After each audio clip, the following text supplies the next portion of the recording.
আমাদের মন সবসময় চায় আশীর্বাদের ভিডিও দেখতে, কান সবসময় চায় সেটাই শুনতে, চোখ সবসময় চায় আশীর্বাদের ভিডিও দেখতে এবং আশীর্বাদের ভিডিও দেখতে আমাদের বেশি ভালো লাগে।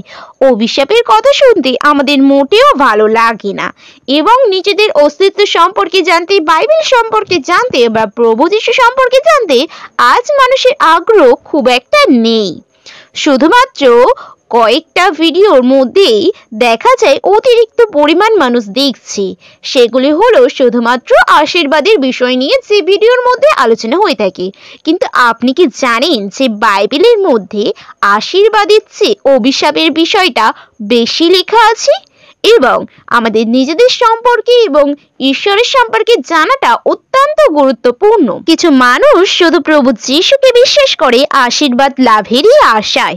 তারা শুধুমাত্র সমস্যা দেখে সমাধান পাবার জন্যই প্রভু যীশুর কাছে আসে এবং তিনি মনে করেন যে প্রভু যীশু হলেন উত্তম চিকিৎসক এবং তিনি বিনা পয়সায় কঠিন থেকে কঠিনতম রোগকে সুস্থ করবেন। না, আমি মোটেও এটা বলছি না যে প্রভু যীশু কোনো রোগকে সুস্থ করতে পারে না, বরং আমি এটা বলবো যে প্রভু যীশু সমস্ত রোগকে সুস্থ করতে পারেন এবং মানুষকে মৃত থেকে জীবিত করতে পারেন। কিন্তু আপনাকে সবার প্রথমে প্রভু যীশুকে জানতে হবে। তা বলে আমি এটা কখনোই বলছি না যে যে ব্যক্তি অসুস্থ তাকে প্রভু যীশু সম্পর্কে জানিয়ে সংক্ষেপে এবং তার জন্য প্রার্থনা না করে আপনি পুরো বাইবেলটাই তাকে বোঝাতে বসে গেলেন এবং সমস্ত বাইবেলের ব্যাখ্যা তাকে দিতে স্টার্ট করলেন। আমি এটা কখনোই বলিনি, কিন্তু বাইবেলের উদ্দেশ্যটাকে আমাকে জানতে হবে। বাইবেল কোনো মনুষ্য সৃষ্টি দ্বারা বই নয়, তাহলে 40টা লেখকের লেখা বইগুলি একই ট্রেন্ড ফলো করতো না, প্রায় একই ধাতের লেখা আমরা দেখতে পাই এবং 40 জন লেখকের মধ্যে কারো সাথে কারো কোনো সম্পর্ক নেই বললেই চলে।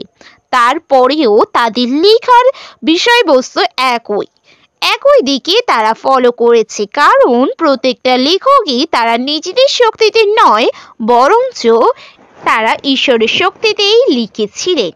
এবং আমাদের জীবনে কোনটার গুরুত্ব বেশি, কোনটার গুরুত্ব কম এবং কোনটা আমাদের জানা বেশি, সেটাই অবশ্যই বাইবেলের মধ্যেই বেশি পরিমাণে থাকবে, এটাই স্বাভাবিক।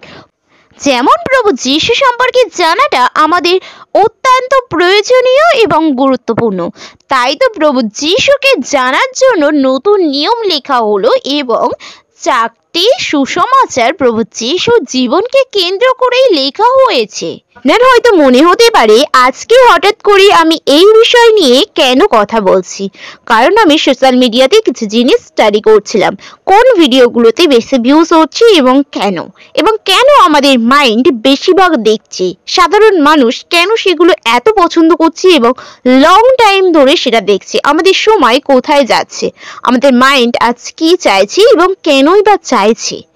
এই বিষয়গুলো নিয়ে আমি সায়েন্টিফিক্যালি স্টাডি করছিলাম, কিন্তু তারপরে আমি বিবলিক্যাল ভিডিওগুলো দেখতে স্টার্ট করি এবং তখনই বুঝতে পারি যে শুধুমাত্র মানুষ আশীর্বাদের ভিডিওটাই লং টাইম ধরে দেখছে, কিন্তু অন্য কোনো ভিডিও বিভিন্ন বিষয় যেগুলো ইম্পর্টেন্ট বিষয় নিয়ে বিভিন্ন পাস্টার ডিসকাস করেছে এবং সেই ভিডিওগুলো অতটাও মানুষ দেখছে না।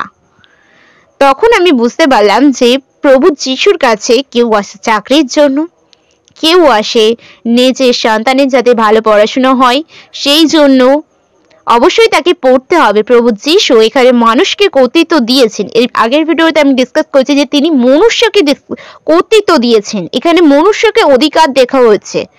শুধুমাত্র প্রার্থনা করলে কোনো কিছু হবে না, তার জন্য যে স্টেপটা নেওয়ার আমাদের স্টেপ নেওয়ার প্রয়োজন আছে। আমরা প্রার্থনা করছি কিন্তু আমরা স্টেপ নিচ্ছি না, তার সাথে সাথে আমাদের স্টেপ নেওয়ার প্রয়োজন আছে। এবং আজকে আমরা কথা বলবো যে আমাদের জিহ্বার মধ্যে জীবন এবং মরণ আছে। আমরা জিহ্বাতে আমরা যে কথাগুলো বলছি সেই কথার গুরুত্ব কতটা। ঈশ্বর আমাদেরকে বানিয়েছেন তার নিজের প্রতিমূর্তিতে, তিনি আমাদেরকে ভালোবাসেন এবং আমার জন্যই তিনি ক্রুশিতে প্রাণ দিয়েছিলেন। তিনি মনুষ্যকে নিয়ে যতটা চিন্তা করেছেন ঈশ্বর অন্য কোনো জীবকে নিয়ে, কোনো অ্যানিমালসকে নিয়ে এতটা ঈশ্বর ভাবেনি, এতটা চিন্তা করেনি যতটা তিনি মনুষ্যকে নিয়ে চিন্তা করেছিলেন, কারণ তিনি মনুষ্যকে ভালোবেসেছিলেন। আমরা বাইবেলের মধ্যে তিনটে নিয়ম, তিনটে লকে আমরা দেখতে পাই। প্রথমত কথার নিয়ম, ঈশ্বর তার কথা দ্বারা যে নিয়ম, যে চুক্তি রেখেছিলেন। এবং দ্বিতীয়, শয়তান একটা নিয়ম, কিন্তু ঈশ্বর যেই চুক্তির মাধ্যমে কথার নিয়মকে আনলেন, শয়তান সঙ্গে সঙ্গে আর একটা নিয়ম আনলেন, যে খাবারের নিয়ম। আমরা স্বপ্নের মধ্যে অনেক সময় খাবারের স্বপ্ন দেখতে থাকি, খাইয়ে দিচ্ছে আমাদেরকে। অবশ্যই আমি কথা বলবো স্পিরিচুয়াল বিষয়গুলো নিয়ে, আমরা কথা বলবো পরে, কিন্তু আজকের এই ভিডিওতে আমরা তিনটে বিষয় সম্পর্কে সংক্ষেপে জানবো এবং আমাদের কথা দ্বারা আমরা কি করতে পারি, আমাদের কথার কর্তৃত্ব আজ আমরা দেখব। তৃতীয় নিয়ম আনেন প্রভু যিশু রক্তের নিয়ম, যেটা সবচেয়ে শক্তিশালী নিয়ম। রেফারেন্স এবং এগুলো নিয়ে ডিটেলসে ডিসকাশন পরে হবে। আপনি যদি রেফারেন্সগুলো জানতে চান তো অবশ্যই কমেন্ট করবেন, আমি অবশ্যই রেফারেন্সগুলো দিয়ে দেব। প্রভু যিশু তিনি রক্তের নিয়মকে এনেছেন, কিন্তু প্রথম নিয়ম কি ছিল? ঈশ্বর প্রথম নিয়ম কথার নিয়মকে এনেছিলেন এবং তিনি তার মুখের কথা দ্বারা সেই নিয়মটা কতটা স্ট্রং, তিনি কথা দ্বারা সমস্ত কিছু সৃষ্টি করলেন এবং তিনি কথা দ্বারাই কিন্তু বলেছেন। আদি পুস্তক তার 1 অধ্যায় 26 পদে তিনি কিন্তু মনুষ্যকে কর্তৃত্ব দিয়েছেন, তিনি কিন্তু এটা বলেছেন, তিনি কিন্তু বলেছেন এবং সেই কর্তৃত্ব মনুষ্য পেয়েছে। তাহলে কথার নিয়ম চুক্তি। আমরা বিভিন্ন সময় রিলেশনশিপে বা বাবা মাকে বিভিন্ন ক্ষেত্রে, আমাদের কর্মক্ষেত্রে, বিভিন্ন জায়গায় আমরা প্রমিস করে থাকি, পিঙ্কি প্রমিস বলো, বিভিন্ন প্রমিস করে থাকি, আমরা কথা দিয়ে থাকি আমাদের প্রিয়জনকে এবং সেটা কথার নিয়ম। আমাদেরকে জানতে হবে কোনো কথা বলার আগে আমাদের কথা কতটা গুরুত্বপূর্ণ, কারণ ঈশ্বর বলছে তোমাদের জিহ্বার মধ্যে জীবন এবং মরণ আছে। হিতোপদেশ তার 18 অধ্যায় 21 পদ, মরণ ও জীবন জিহ্বার অধীন, যাহারা তাহা ভালোবাসে তাহারা তাহার ফল ভোগ করে। এখানে ঈশ্বরের বাক্য বলছে জীবন এবং মরণ আমাদের জিহ্বার অধীন, অর্থাৎ আমরা যেটা বলবো সেটাই কিন্তু ফলে যেতে পারে। অভিশাপ এবং আশীর্বাদ দুটোই কিন্তু আমাদের জিহ্বার অধীন আছে। তোমার জিহ্বার মধ্যে জীবন এবং মরণ আছে, তাই সাবধানে আমাদের সেটাকে ব্যবহার করতে হবে এবং সেটাকে ব্যবহার করার কৌশল আমাদেরকে জানতে হবে। ঈশ্বর তিনি জানেন কিভাবে তার বাক্যকে ব্যবহার করতে হবে। তিনি নিজের বাক্যকে ব্যবহার করেই সমস্ত কিছু সৃষ্টি করেছেন এবং তিনি চান, তিনি যেহেতু নিজের প্রতিমূর্তিতে, নিজের সাদৃশ্যে মনুষ্যকে সৃষ্টি করেছেন, সেহেতু তিনি চান আমরা যাতে আমাদের বাক্যকে ব্যবহার করি। আমাদের জেনারেশন আজ ধ্বংসের পথে। আজ কত ইয়ুথ ডাক নিচ্ছে, তারা ঈশ্বরকে চেনে না। 18-র নিচে বা 18-র ওপরে যারা আছে কেউ খুব কমই ঈশ্বরকে চেনে এবং তারা ভুল রিলেশনশিপে জড়িয়ে পড়ছে। তারা ভাবছে যে ঈশ্বর পাঠিয়েছে, কিন্তু ঈশ্বর পাঠায়নি তাকে। ভুল রিলেশনশিপ, আমরা ঈশ্বরের কাছ থেকে পরামর্শ না নিয়ে ভুল রিলেশনশিপে জড়িয়ে পড়ছি। সেটা আমাদের ভালো লাগা হতে পারে, আমাদের হরমোনের প্রভাবে হতে পারে, ডোপামিনের প্রভাবে এগুলো হচ্ছে, কিন্তু আমরা সেটাকে বুঝে নিচ্ছি যে এটা ঈশ্বর চাইছে। কারণ এই সময় আমরা ঈশ্বরের বাক্যকে ফলো করছি না, আমরা বাইবেল পড়ছি, সেহেতু আমাদের অনেক কিছুই মনে হতে পারে। আমাদের অচেতন মন সারাক্ষণই কিছু না কিছু আমাদেরকে বোঝাতে থাকে এবং সেটাকে কিছু কিছু টাইম আমরা মনে করতে থাকি যে এটা ঈশ্বর থেকে এসছে, কিন্তু সমস্ত জিনিস ঈশ্বর থেকে বা শয়তান থেকে আসে না। কিছু জিনিস আমাদের অচেতন মন থেকে আসে, কিছু জিনিস নয় বরং বেশিরভাগ ক্ষেত্রেই আমাদের অচেতন মন থেকে আসে। এবং স্বপ্নের কথা যদি আমি বলি, স্বপ্ন 3 জায়গা থেকে এসে থাকে সাধারণত। স্বপ্ন আমাদের মন থেকে আসে, ঈশ্বর থেকে আসে এবং শয়তান থেকে আসে। সে বিষয়ে আজকে যাচ্ছি না। আজকে আমরা কথার নিয়ম নিয়ে কথা বলবো এবং আমাদের কথা আমাদেরকে সাবধানে ব্যবহার করতে হবে। প্রথমত কথা বলবো যে কখনোই আমাদের দিব্যি দেয়া উচিত নয়, অনেক ক্ষেত্রেই আমরা দিব্যি দিয়ে থাকি, বিভিন্ন ক্ষেত্রে বা কারো গা ছুঁয়ে কারো মাথা ছুঁয়ে আমরা কথা বলি, সেগুলি কখনোই করা উচিত নয়। আমরা সত্য হই বা মিথ্যা হই, নিজেদেরকে প্রুভ করার জন্য আমি জিসাস ক্রাইস্টের নামে বলছি, আমি বাইবেল ছুঁয়ে বলছি, এগুলো করার কোনো প্রয়োজন নেই। বা কোনো রিলেশনশিপে আপনি আছেন, সেখানে বিভিন্ন আকাশ্য স্বপ্ন বা আকাশ্য প্রমিস সেগুলো করার দরকার নেই। আমরা অনেক সময় মজার ছলে অনেক কিছু বলে ফেলি এবং সেগুলো মাসুল আমাদেরকে দিতে হয় পরবর্তীতে আমরা যখন বুঝতে পারছি আমরা কি বললাম। আমরা কথা দ্বারা অনেক কিছুই হয়ে যেতে পারে, তাই আপনার কথাকে খুব সাবধানে ব্যবহার করুন। দ্বিতীয়ত, আমাদের গালাগালি দেয়া উচিত কি উচিত নয়, বাইবেল এ বিষয়ে আমাদের কি বলছে? অবশ্যই কুকথা আমাদের বলা উচিত নয়, গালাগালি দেয়া আমাদের কখনোই উচিত কাজ নয়। কিন্তু তারপরেও আমি বহু বিশ্বাসীকে দেখেছি মন্দ কথা বলতে, মন্দ চিন্তা ভাবনা যেন আমরা কখনোই না করি। এখানে আমরা এক্সাম্পল হিসেবে খাড়া করতে পারি যে একজন পাস্টারকে আমরা দেখেছি এমন করতে, তাহলে আমরাও করতে পারি না? আপনি পারেন না, কারণ বাইবেল কখনোই বলে না যে আপনি একজন পাস্টারকে ফলো করুন, আপনি পোপকে ফলো করুন, আপনি বিশপকে ফলো করুন। কখনোই বাইবেল আমাদেরকে সেই শিক্ষা দেয় না। বাইবেল শুধুমাত্র বলে যে তোমরা প্রভু যিশুকে অনুসরণ করো, কারণ তিনি নিষ্পাপ ছিলেন, তার মধ্যেই একমাত্র পাপ পাওয়া যায়নি। বাকি আকাশের নিচে মনুষ্যদের মধ্যে আর কোনো নাম নেই যে নামেতে আমরা পরিত্রাণ পেতে পারি, এবং প্রভু যিশু ছাড়া এমন কোনো ব্যক্তি নেই যে ব্যক্তি পাপ করেনি। যে বলে আমি পাপ করিনি সে মিথ্যাবাদী। প্রত্যেক ব্যক্তি পাপ করেছে এবং ঈশ্বরের গৌরববিহীন হয়েছে।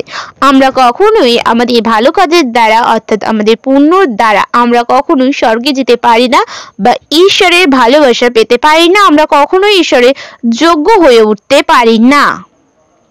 ঈশ্বর তিনি আমাদেরকে ভালোবাসেন এবং তিনি চান আমরা তার বিষয়গুলো জানি। তিনি আমাদেরকে বাইবেলটা দিয়েছেন যাতে আমরা ঈশ্বর সম্পর্কে জানতে পারি। বাইবেলের উদ্দেশ্য আমাদেরকে ঈশ্বরের প্রেম সম্পর্কে জানানো, ঈশ্বর সম্পর্কে জানানো। বাইবেলের মূল উদ্দেশ্য এটাই।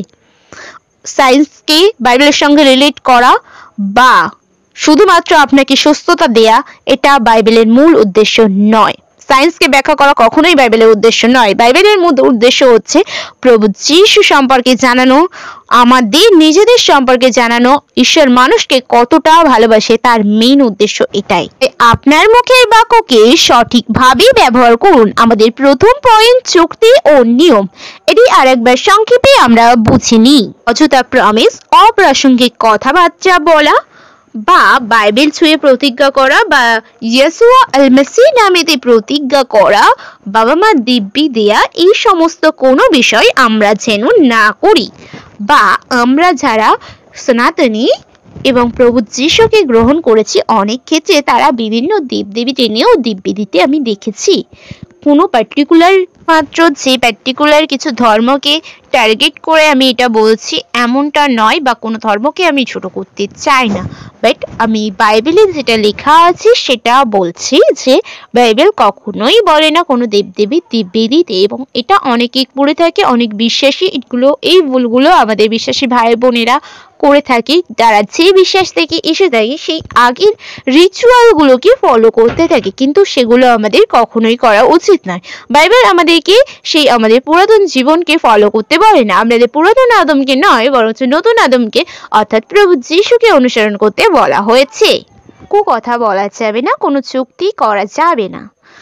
বিশেষ করে আগে যে সমস্ত চুক্তি বা নিয়ম আমরা করে রেখেছি সেই সমস্ত নিয়মকে আমাদের প্রভু যিশু নামেতে বা ইয়েশু আল মাসিহ নামেতে আমাদেরকে ভাঙতে হবে, এবং সেই ক্ষেত্রে আপনারা আপনাদের পাস্টরের সঙ্গে বিষয়গুলো শেয়ার করতে পারেন, এবং সেই সমস্ত বিষয় থেকে যে সমস্ত মানসিক আমরা করে থাকি সেগুলো থেকে মুক্তির উপায় অবশ্যই 5টা দ্বারা আপনারা সেগুলো নিয়ম থেকে বের হয়ে আসবেন। বা বিভিন্ন ক্ষেত্রে আমরা আমাদের প্রিয়জনকে যে কথাগুলো দিয়ে থাকি সেই সমস্ত কথা আমরা রাখতে পারি না কিছু ক্ষেত্রে। এমন কিছু পরিস্থিতির সৃষ্টি হয় আপনার চাই কথা রাখতে, কিন্তু পরিবারের চাপে আর যে কোনো পরিস্থিতিতে আমরা সেই কথা রাখতে পারি না। তো সেটা আমাদের অবশ্যই আমাদের চুক্তিকে আমরা কথা দ্বারাই যেহেতু চুক্তিকে করেছি, তো কথা দ্বারাই ইয়েসুয়া আল মাসিহ নামেতে আমরা ভাঙতে পারি সেই সমস্ত চুক্তিকে। মিথ্যা বলা এবং প্রমিস করা থেকে আমাদের দূরে থাকা উচিত। প্রভু যিশু তিনি চান আমরা যেন তার মতো হই, আমরা তাকে অনুসরণ করি, আমরা পিতামাতাকে সমাদর করি, আমরা যেন তাদেরকে ভালোবাসি।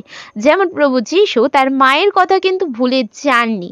তিনি কিন্তু কুশে বিদ্ধ অবস্থায়ও তার মাকে তিনি স্মরণে রেখেছিলেন, তার মার কথা তিনি চিন্তা করেছিলেন। তাই আমাদেরও উচিত তার শিষ্য হয়ে তাকে অনুসরণ করার। পরবর্তী ভিডিওতে আমরা পরের পয়েন্টগুলো নিয়ে আলোচনা করব। আপাতত এই পর্যন্ত। প্রত্যেকে ভালো থাকবেন। অবশ্যই আজকে ভিডিওটা যদি আপনার ভালো লেগে থাকে তবে অবশ্যই লাইক, কমেন্ট এবং আপনার প্রিয়জনের সঙ্গে শেয়ার করে দিন।